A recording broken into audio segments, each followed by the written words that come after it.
IFM News. IFM News. IFM News. Lokal. Agduduma a farm machineries sa tinaipaay karay ti Mannalon iti Ciudad ti Batac, kabayatan ti Farmers Festival.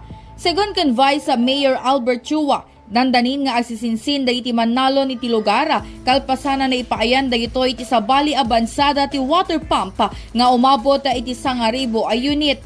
Kunana, agarop 5,000 tinaipaima karay ti Mannalon na idinto ngayon na 5,000 anasurok dagitoy karaman pa yan ipaaya kada iti makinarya ang mausara iti panagarado panagkuliglig kanda dumapaya na duma-duma at water pump nga 1,000 units kaya mariro may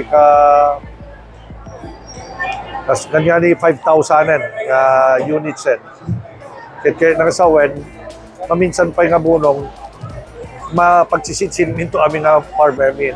Dati farmer meal dito nasuro ka 6,000. Ada magkaraman na nga host no kanina yan.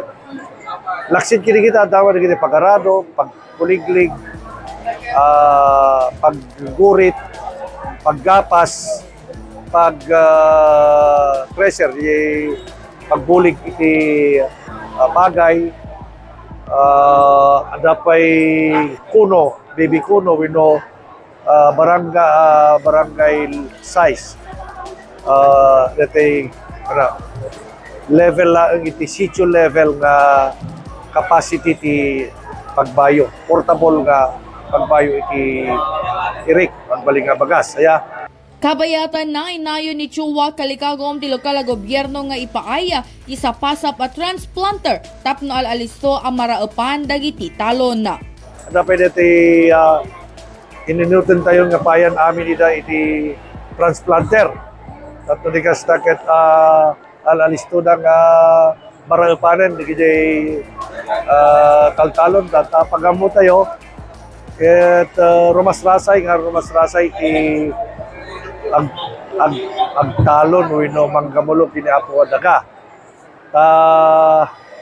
Makita tayo nga digiti anak na sumarsaron no, adumet ti subliti farming, adumet ti napintas ti gasat ng agtrabaho.